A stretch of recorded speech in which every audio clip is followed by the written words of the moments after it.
Hello friends, मैं रवि शर्मा स्वागत करता हूं आपका मेरे अपने यूट्यूब चैनल पर जिसका नाम है हिस्ट्री विद रवि शर्मा।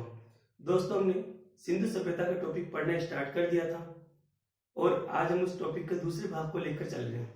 पहले भाग में हमने सिंधु सभ्यता का परिचय, सिंधु सभ्यता का विस्तार और सिंधु सभ्यता के कुछ प्रमुख स्थलों के बारे में जानकारी प्राप्त की थी।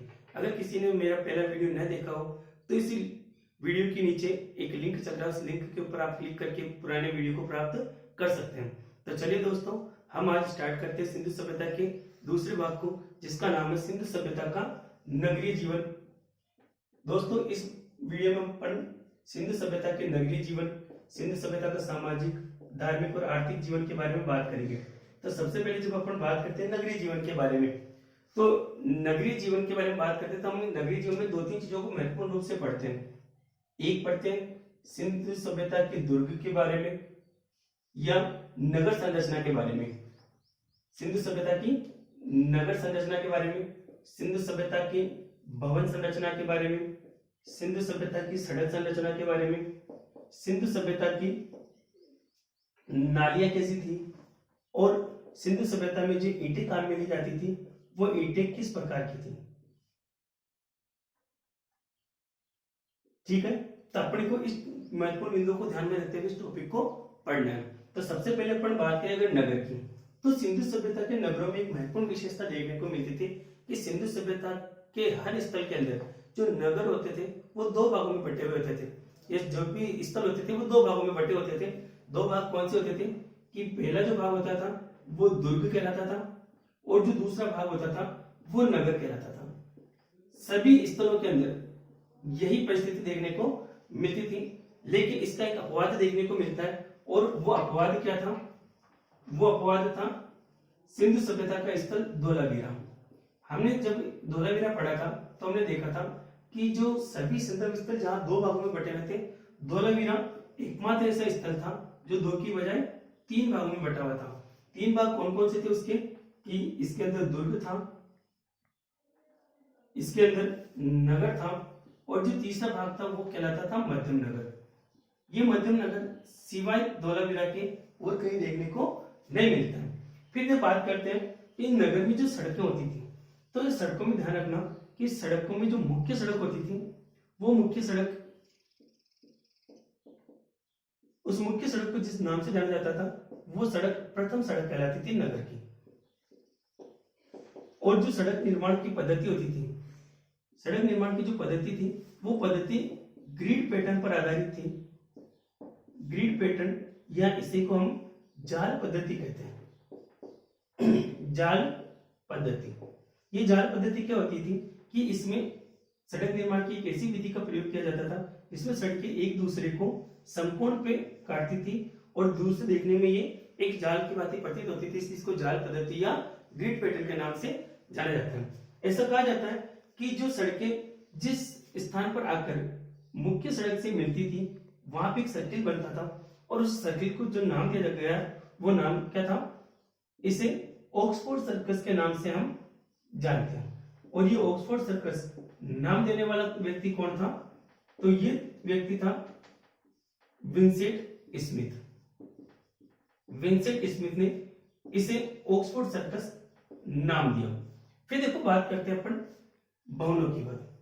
तो जो भवन होते थे, भवन पक्की ईंटों और पत्थरों के बने होते थे और भवन निर्माण के अंदर एक चीज खास बात होती थी कि जो भवन निर्माण में जो मुख्य द्वार होता था वो मुख्य द्वार कभी भी मुख्य सड़क या प्रथम सड़क की तरफ न खुलता था बल्कि गली की तरफ खुलते थे। भवनों के द्वार गली की तरफ खुलते थे। लेकिन आपने देखा कि इस भवन निर्माण का एक अपवाद था। वो अपवाद क्या था? वो अपवाद था लोथल। लोथल से एक मकान मिला है। इस मकान की विशेषता क्या है कि इस मकान का जो दरवाजा है वो मुख्य सड़क की तरफ खुलता है, जबकि अन्य संदर्भ स्थलों में जितने भी मकान मिले हैं उनके दरवाजे मुख्य सड़क की तरफ न खुलकर गली की तरफ खुलते हैं। ये सिंधु सभ्यता में अपने आप में एक अपवाद था कि जहां पे एक मकान मिला है और उस मकान का जो दरवाजा है वो गली की तरफ न खुलकर मुख्य सड़क की तरफ खुलता है। फिर देखो बात करते हैं अपन नालियों के बारे में।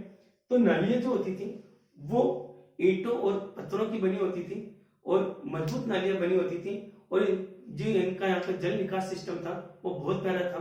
लेकिन हमने देखा कि जो ईंटों और पत्थरों की नालियां बनी होती थी, लेकिन कालीबंगा इसका अपवाद था। हमने जब देखा कि जो कालीबंगा की नालियां होती थी, कालीबंगा में जो नालियां थी वो पत्थरों और ईंटों की न बनकर लकड़ी की बनी होती थी, जो पूरी सिंधु सभ्यता में या हड़प्पा सभ्यता में कहीं पर भी देखने को नहीं मिलती। सबसे अंत में बात करते हैं अपन ईंटों की। तो यहाँ का जो ईंटों का अनुपात होता था वो 4:2:1 होता था। और ईंटों की जो चिनाई होती थी वो इंग्लिश बॉन्ड मेथड पर आधारित होती थी। इंग्लिश बॉन्ड मेथड पर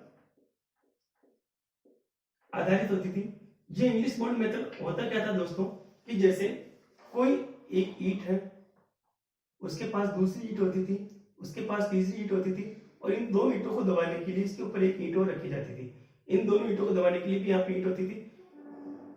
जिस तरह आज हम मकान बनाते हैं, ठीक उसी तरह से ईंटों की चिनाई सिंधु सभ्यता या हड़प्पा सभ्यता में भी देखने को मिलती थी। अब बात करते हैं अपन सिंधु सभ्यता के सामाजिक जीवन के बारे में। ठीक है, सिंधु सभ्यता का सामाजिक जीवन। अगर हम सामाजिक जीवन की बात करें तो इस सामाजिक जीवन से आपके कंपटीशन में इतने क्वेश्चन बनते नहीं है, सिवाय 2-3 प्रश्न होते हैं।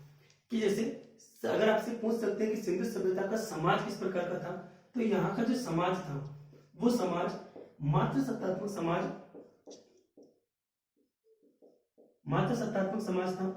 मातृसत्तात्मक समाज होता क्या है कि ऐसा समाज जिसमें संपत्ति और अधिकार एक माता से उसकी पुत्री की तरफ हस्तांतरित किए जाते हैं, वो मातृसत्तात्मक समाज कहलाता है। इसके अलावा हमने देखा कि जो सिंधु सभ्यता में स्त्री और पुरुष थे वो दोनों ही गहने पहनते थे। महिलाएं सौंदर्य प्रसाधन के कार्य करती थी, महिलाएं सौंदर्य प्रसाधन भी करती थी। लिपस्टिक हमने सिंधु सभ्यता के स्थलों में पाई।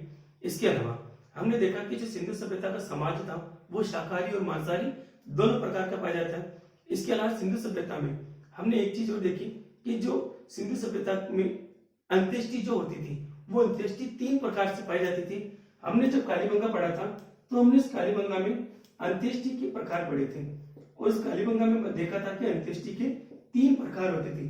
शवों की अंत्येष्टि 3 प्रकार से होती थी। 3 प्रकार कौन से थे? पहला प्रकार होता था पूर्ण शवाधान का।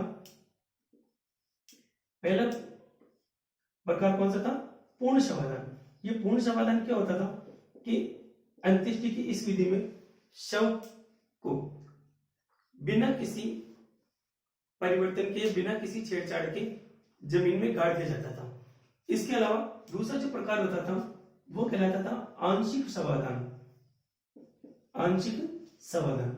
आंशिक समाधान क्या होता था कि आंशिक समाधान में यदि कोई व्यक्ति मर जाता था तो उसको मरने के बाद में सीधा दफनाया नहीं जाता था, बल्कि उसके शव को कुछ समय के लिए खुला छोड़ दिया जाता था, ताकि जो जंगली पशु पक्षी होते थे उनसे अपना पेट भरते थे, और पेट भरने के बाद में उनके जो अवशेष होते थे उन अवशेषों को जमीन में गाड़ दिया जाता था। जो अंत्येष्टि की यह विधि आंशिक समाधान कहलाती थी। और तीसरी जो विधि होती थी वो कहलाती थी दाह संस्कार। दाह संस्कार क्या होता था कि अंत्येष्टि की इस विधि में शव को जमीन में न गाड़ा जाता था, बल्कि जला दिया जाता था और शव को नष्ट कर दिया जाता था। तो ये था सिंधु सभ्यता का सामाजिक जीवन। अब बात करते हैं हम सिंधु सभ्यता के धार्मिक जीवन के बारे में। सिंधु सभ्यता के धार्मिक जीवन से एग्जाम में काफी अच्छे क्वेश्चन बनते हैं। आपको इस टॉपिक को, इस बिंदु को ध्यान से देखना है, क्योंकि यहां से प्रश्न अभी फर्स्ट ग्रेड में भी बना। इसके अलावा सिंधु सभ्यता रीट का पेपर हुआ, सेकंड ग्रेड के पेपर हुए, सभी यहाँ से प्रश्न बनते हैं। और यहाँ से छोटे से एग्जाम से लेकर बड़े से बड़े एग्जाम में अच्छे प्रश्न पूछे जाते हैं। मैं कोशिश करूंगा उन क्वेश्चनों को इस बिंदु में समेटने की। तो स्टार्ट करते हैं सिंधु सभ्यता का धार्मिक जीवन। देखो भाई कि आज का हमारा जो हिंदू धर्म है, हिंदू धर्म आज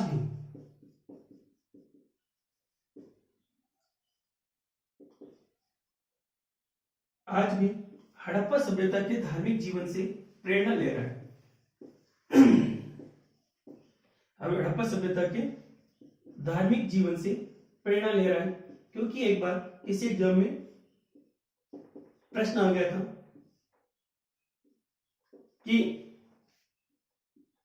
सिंधु सभ्यता या हड़प्पा सभ्यता का वह पक्ष जिससे आज का भारतीय समाज या हिंदू समाज प्रेरणा ले रहा है, तो वो पक्ष था सिंधु सभ्यता का धार्मिक जीवन। आज का समाज सिंधुकालीन धार्मिक जीवन से किस प्रकार प्रेरणा लेता था कि हमने देखा कि आज जो भी हम क्रियाक्रम करते हैं वो सिंधु सभ्यता में काफी चीजें उस समय भी प्रचलित थी। जैसे सिंधु सभ्यता में यज्ञ वेदिकाएं मिली। आज का हिंदू समाज भी यज्ञ करता है और सिंधु सभ्यता में भी यज्ञ वेदिकाएं देखने को मिलती थी। इसके अलावा पशुपति की पूजा सिंधु सभ्यता में भी की जाती थी और आज भी की जाती है। इसके अलावा मातृ देवी की पूजा सिंधु सभ्यता में की जाती थी। आज भी हम उस विधि को एज इट इज अपने अंदर समेटे हुए हैं। इसके अलावा लिंग पूजा के अलावा योग, अग्नि पूजा, इसके अलावा स्वास्तिक का चिन्ह, ये सब चीजें जिनसे भारतीय हिंदू समाज आज भी प्रेरणा ले रहा है। इसके अलावा हमने देखा कि प्रकृति पूजा, आज भी हम लोग प्रकृति की पूजा करते हैं, वट वृक्ष की पूजा करते हैं, पीपल की पूजा करते हैं। ये वट वृक्ष और पीपल की पूजा सिंधु सभ्यता में भी प्रचलित थी। इसके अलावा जल की पूजा करते हैं। सिंधु सभ्यता के लोग भी जल को देवता मानकर उसकी पूजा करते थे। आज का भारतीय समाज भी जल को देवता मानकर उसकी पूजा करते हैं। तो एक बार प्रश्न आ गया था कि सिंधु सभ्यता का वह पक्ष जिससे आज भी भारतीय समाज प्रेरणा ले रहा है या हिंदू समाज प्रेरणा ले रहा है, तो वो सिंधु सभ्यता का धार्मिक पक्ष था।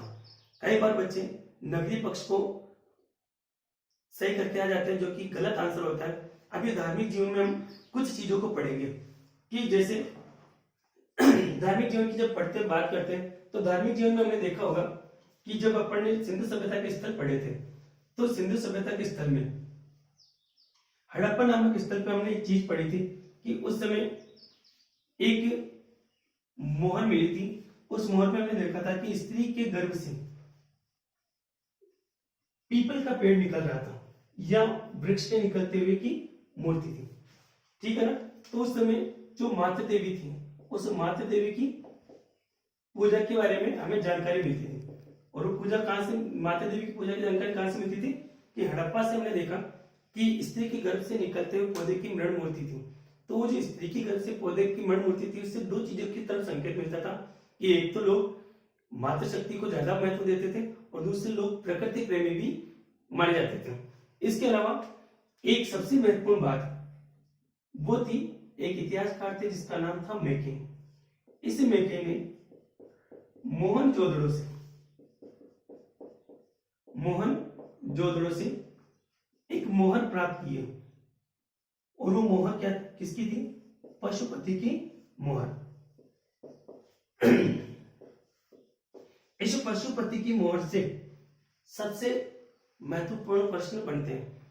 पहला प्रश्न आपसे बना था कि इस पशुपति को जॉन मार्शल ने एक नाम दिया था और मार्शल ने इस पशुपति के लिए क्या शब्द काम में लिया था कि ये प्राचीन समय के शिव थे या, और इन्होंने इसको आदि शिव या प्रोटो शिवा नाम दिया। इस पशुपति की अन्य विशेषताओं की जब अपन बात करते हैं तो ये जो मूर्ति मोहर में जो पशुपति की आकृति है उसमें पशुपति जो है वो पद्मासन अवस्था में बैठे हैं, योग की मुद्रा में बैठे हुए हैं, इसके अलावा ये जो पशुपति है शिव है ये त्रिमुखी है, इसके 3 मुख हैं, इसके अतिरिक्त सींग इस पे दिखाई देता है। और सबसे महत्वपूर्ण बात कि यहाँ इस पशुपति की मोहर पे जो पशु हैं, यहां से प्रश्न बनते हैं कि सिंधु सभ्यता में ये जो पशुपति की मोहर है, इस पशुपति की मोहर पर पशु के जब प्रकार की बात की जाती है तो पशुओं के 5 प्रकार देखने को मिलते हैं। लेकिन अगर पूछे कि पशुपति की मोहर पर कुल पशु कितने हैं तो कुल पशु कितने हैं? वो 6। ध्यान रखना दोस्तों, पशुओं के प्रकार 5 है, जबकि पशुओं की कुल संख्या कितनी है, वो 6 है। कि जैसे ये पशुपति की मूर्ति थी, इस पशुपति की मूर्ति की दाईं तरफ हाथी और चीता है। कई बार ऑप्शन में चीता की जगह बाघ भी आ सकता है। और जो बाईं तरफ है, बाईं तरफ गेंडा है और भैंसा है। अभी फर्स्ट ग्रेड में यहां से प्रश्न बना था कि सिंधु सभ्यता में जो पशुपति की मोहर है उस पर किस पशु की अनुपस्थिति है। ध्यान रखना, पशु यहाँ पे गेंडा हो गया, भैंसा हो गया, हाथी हो गया, चीता हो गया, और इस तरफ 2 हिरण के बच्चे उछल रहे हैं। तो ध्यान रखना दोस्तों, 1 2 3 4 और 2 हिरण, कुल 6 पशु हो गए। हमने क्या कहा, कुल पशुओं की संख्या कितनी है, 6। लेकिन पशुओं के प्रकार तो 5 ही है, क्योंकि हिरण 2 है लेकिन हिरण की प्रजाति एक ही है। इसके अलावा भैंसा, गेंडा, हाथी और चीता, ये 4 पशु और है। तो 5 प्रकार के पशु और कुल पशु 6 हैं। अभी फर्स्ट ग्रेड में जो प्रश्न पूछा था वो ये था कि इस पशुपति की मोहर पर किस पशु की अनुपस्थिति थी। तो वहां पे आंसर क्या था, वृषभ। ध्यान रखना, शिव का प्रमुख वाहन वृषभ या बैल है, लेकिन इस पशुपति की मोहर पे इस वृषभ की अनुपस्थिति दिखाई देती है। यहाँ पे पशुपति के अंदर इस मोहर पे बैल नहीं पाया गया है। कई बच्चे इसको गलत कर देते हैं, कोई लोग इसकी जगह भैंसा कर देते हैं या गेंडा कर देते हैं, लेकिन ध्यान रखना, शिव का वाहन बैल इस पशुपति की मोहर पर नहीं पाया गया है। इसके अतिरिक्त कई बार विकल्प में वृषभ ने देखकर घोड़ा दे दिया जाता है, जबकि हम सबको पता है कि सिंधुवासी घोड़े से परिचित नहीं थे, तो घोड़ा वैसे भी विकल्प से हट जाएगा। और ध्यान रखना, सबसे महत्वपूर्ण चीज जहां पे वो आपको परेशानी में डाल सकता है, वो आपको ऑप्शन में वृषभ जरूर देगा। और वहीं पे बच्चे गलत कर देते हैं कि शिव का वाहन तो वृषभ है, ये कैसे गलत हो सकता है, और बच्चे कृष्ण को गलत करके आ जाते हैं। ध्यान रखना कि जो वृषभ है वो इस पशुपति की मोहर पे नहीं है। अब इसके अलावा जब धार्मिक पक्ष की बात करते हैं तो हमने देखा कि कालीबंगा से हमें अग्निकुंड के साक्ष्य मिले, लोग यज्ञ करते थे, सामूहिक स्नान करते थे, ठीक है, लिंग की पूजा करते थे, माता देवी की पूजा करते थे। तो ये जो सारा धार्मिक पक्ष है, इस धार्मिक पक्ष से आज भी हमारे हिंदू समाज प्रेरणा ले रहा है। लेकिन इस टॉपिक में धार्मिक पक्ष में हमें सबसे महत्वपूर्ण बात ये पशुपति की मोहर वाला ही ध्यान में रखना है। ठीक है दोस्तों, धार्मिक पक्ष हो गया, नगरीय जीवन हो गया, सामाजिक जीवन हो गया। अब बात करते हैं सिंधु सभ्यता के आर्थिक जीवन के बारे में।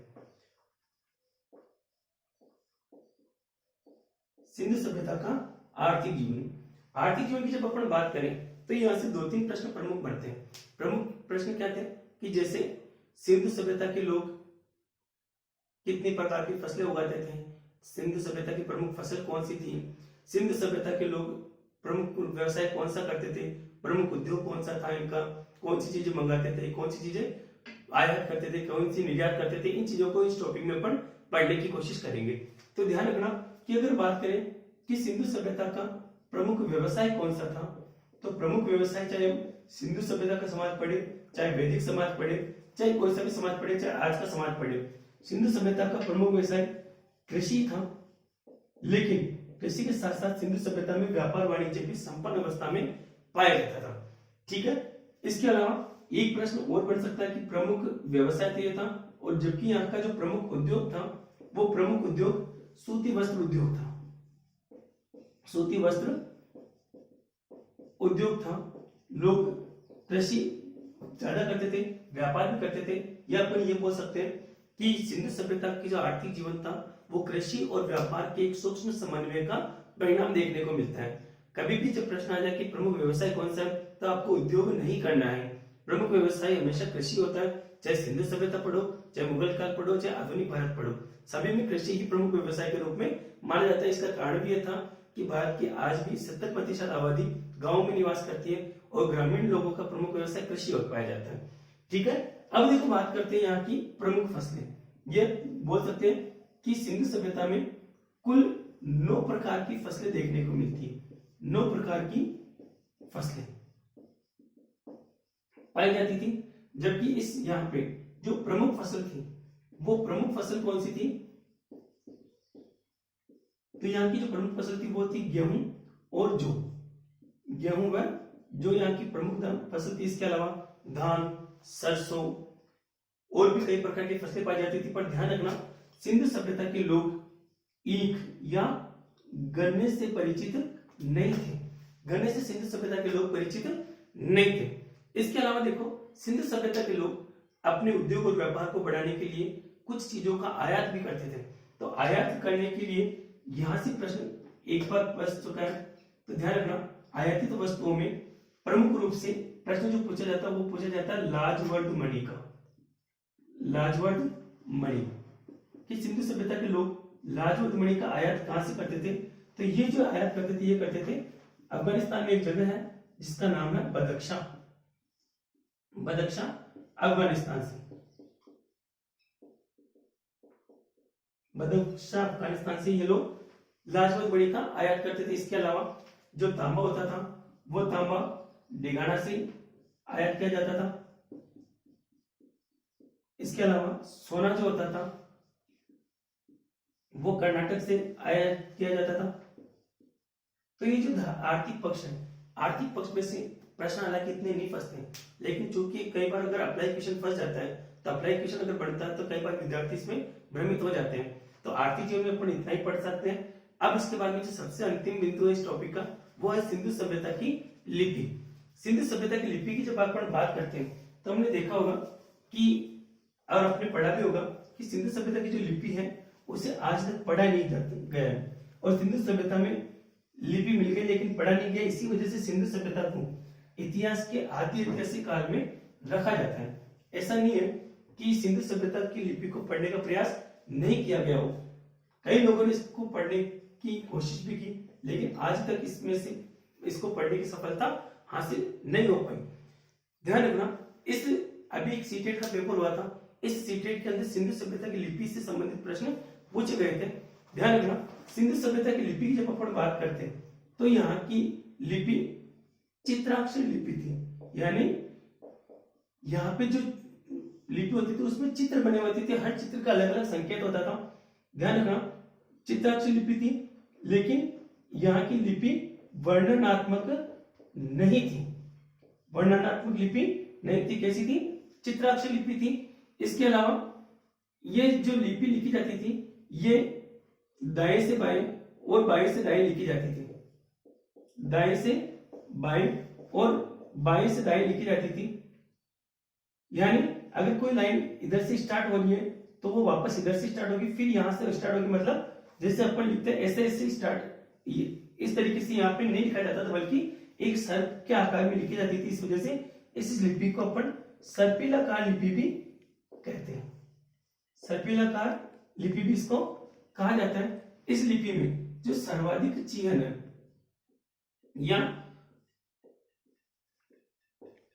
सर्वाधिक अक्षर है, वो सर्वाधिक अक्षर कौन सा है? तो वो है यू। यू आकृति सबसे ज्यादा मानी जाती है और सबसे ज्यादा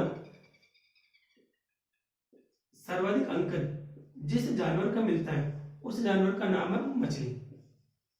मछली की आकृति सबसे ज्यादा मानी जाती है और अक्षर की जब बात करें तो यू आकृति इसमें सबसे ज्यादा मानी जाती है। आज तक इस लिपि को पढ़ने में सफलता हासिल नहीं हो पाई है। हाँ, इसको पढ़ने का प्रयास एक बार एक व्यक्ति थे जिसका नाम था वेडेन महोदय। इस वेडेन महोदय ने पहली बार इसको पढ़ने का प्रयास किया था, लेकिन इनको भी सफलता हासिल नहीं हो पाई। ध्यान रखना ये सिंधु सभ्यता की लिपि है। इसको किलाक्षर लिपि भी कहा जाता है, इसको वर्णनात्मक लिपि नहीं कहा जाता, इसको चित्रात्मक लिपि कहा जाता है, सर्पिलाकार लिपि कहा जाता है। और इसकी जो लिखने का तरीका है वो दाएं से बाएं या बाएं से दाएं चलता है। इसकी जो लिखावट है इस लिखावट को बुस्ट्रोफेदन नाम दिया गया है। क्या नाम दिया गया है? बुस्ट्रोफेदन नाम दिया गया है। ठीक है दोस्तों, तो ये सिंधु सभ्यता का टॉपिक हमारा समाप्त हुआ, लेकिन इस टॉपिक को जो पढ़ते समय मैंने पाया कि कुछ ऐसे पॉइंट थे जो मैं पढ़ाना भूल गया था। उन महत्वपूर्ण बिंदुओं के ऊपर अपन 2 मिनट में चर्चा कर लेते हैं। इन टॉपिक को जो मैं पढ़ा रहा था कल पिछले वीडियो में मैंने कोशिश की थी काफी चीजों को समेटने की, लेकिन कुछ महत्वपूर्ण बिंदु जो थे मेरे से छोड़ गए थे। उन महत्वपूर्ण बिंदुओं के ऊपर हम अगले 2 मिनट में चर्चा करेंगे। और महत्वपूर्ण बिंदु क्या थे कि जैसे कालीबंगा जो हमने टॉपिक पढ़ा था,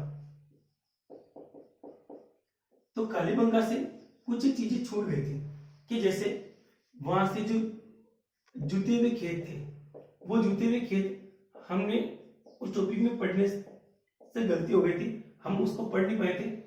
इसके अलावा जूते हुए खेत हो गए थे, और एक और चीज अपन इसको पढ़ा था। फिर इसके अंदर एक चीज जो थी वो मोहनजोदड़ो से छूट गई थी।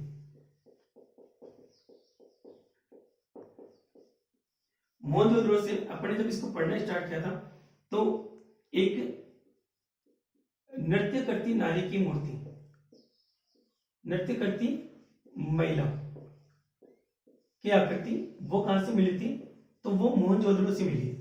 हमने इस चीज को उस पिछले वाले वीडियो में पढ़ने से चूक गए थे, इसलिए इस वीडियो में इसको अपन देख लेते हैं। ये वो प्रश्न जो एग्जाम में बन जाते हैं। मेरी कोशिश रहती है कि कोई भी प्रश्न छूटे नहीं, आपके काम की हर चीज यहाँ पे देखने आगे इस वीडियो में उपलब्ध होनी चाहिए।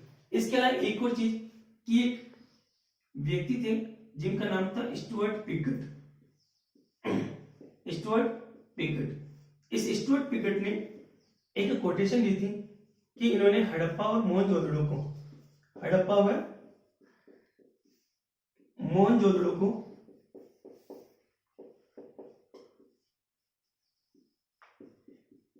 एक विस्तृत साम्राज्य की जुड़वा राजधानियां कहा, जुड़वा राजधानी कहा। तो ये प्रश्न तीनों ही एग्जाम में आ चुके हैं। हमने इसको पढ़ने में गलती कर दी थी। कालीबंगा से एक और फैक्ट था कि यहां से बेलनाकार मोहरें मिली, बेलनाकार मोहरें। इसके अतिरिक्त अभी एक नेट का पेपर हुआ था, उस नेट के पेपर में कालीबंगा से एक अच्छा प्रश्न पूछा था कि इस कालीबंगा से ऊंटों की हड्डियां सिंधु सभ्यता की किस स्थल से प्राप्त हुई थी, तो वो था कालीबंगा। ठीक है दोस्तों, ये टॉपिक आपका समाप्त हुआ। आपको ये वीडियो कैसा लगा, इस वीडियो को पूरा देखें। और जो भी व्यक्ति REET first grade, second grade, RS और कोई बड़े एग्जाम की तैयारी कर रहा है, आप लोगों के लिए ये वीडियो बहुत ज्यादा उपयोगी है। मैंने इसमें कोशिश की है एक एक प्रश्न को समेटने की। और जिस व्यक्ति को मेरा पिछला वीडियो नहीं मिला, वो इस टॉपिक के नीचे एक लिंक चलेगा, उस लिंक पे जाके आप पुरानी वीडियो को देख सकते हैं। जय हिंद, जय भारत।